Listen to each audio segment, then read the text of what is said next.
So, Celtic Connections, back again, comes every January to Glasgow. It's the International Folk and Celtic Music Festival. There were 1,200 artists, 300 events at more than 25 venues in Glasgow. And the audiences were over 100,000, I think. People came from America, from South America, from all over the place. But it's mostly a folk and Celtic music festival.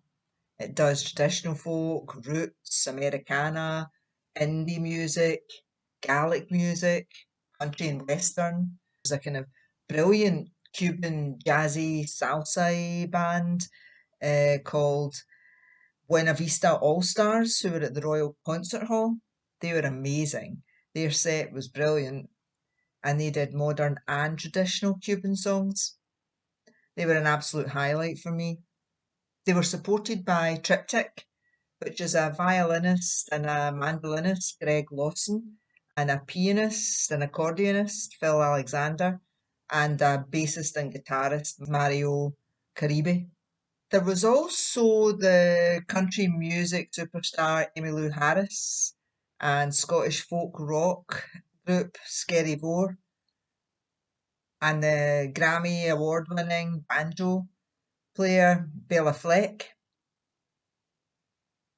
There was also the Friel Sisters who are doing the Arabic Symphony. I really enjoyed the Quebec Capercaillie that was on at the fruit market.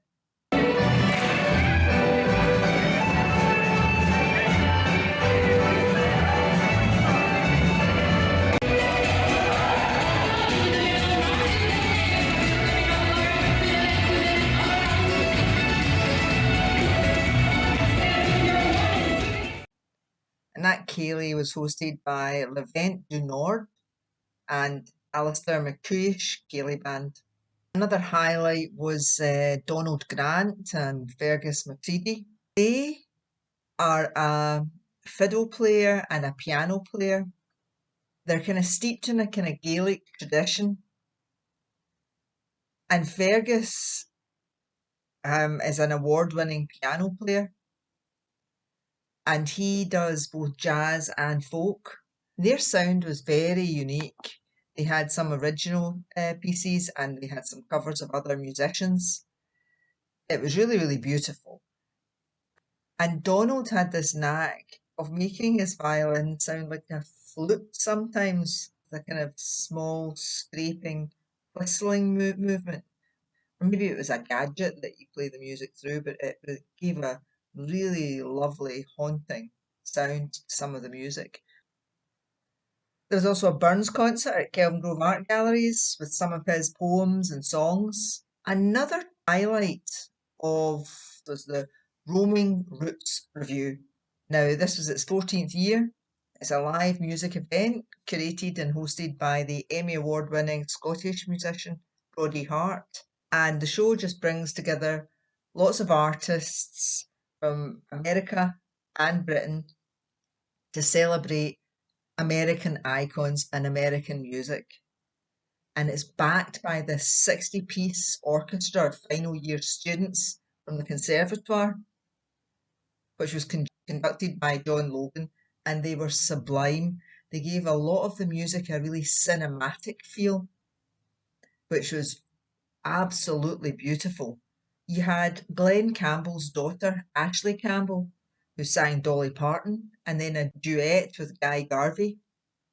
There was the award-winning composer C. Duncan, and he was amazing. He has this really breathy voice, and with the orchestral support behind him, he sounded like his first song was something that was commissioned for a Bond theme.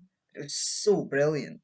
Other American artists who were visiting for this were Amethyst Kaya and Dylan LeBlanc, and the emerging soul talent James Emanuel. And I have to say, one of my favourite, they were all great, but one of my favourites was Alice Faye, the new Scottish singer, who's won some award as a kind of emerging Scottish talent. And she sung the best version of Somewhere Over the Rainbow I've ever heard. Actually, it was really a superb night of music with a mix of original songs and cover songs of all sorts of American icons like Elvis, Simon and Garfunkel, and even Stevie Wonder. So it's the last weekend of Celtic Connections. I was at the Transatlantic sessions last night, which tends to end the festival, always ends the festival, with Ali Bain and Jerry Douglas and guests from around Ireland, Scotland, and America.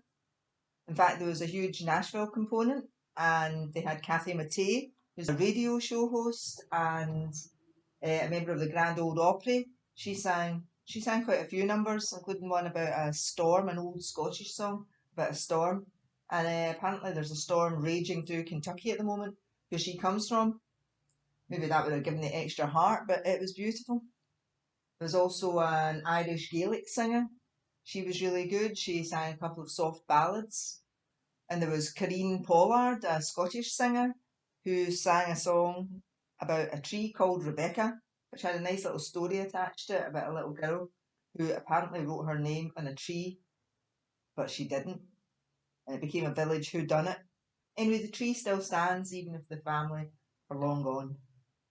There was also, there was a lot of great kind of up-tempo numbers and fiddle numbers and reels, as usual, mixed with your soft ballads and your American music. There's also the Irish songwriter John Doyle, who lives in North Carolina. And there was another guy who I could have done without, actually. He was a bass player in the band who was making a crack at Americans. And because of the current climate, people think they can just use their stage to give their virtue signal or shoot their opinions out. And he was talking about he wants to deport white fat people from America or something like that. Anyway, but other than that, it didn't matter. It was a good night.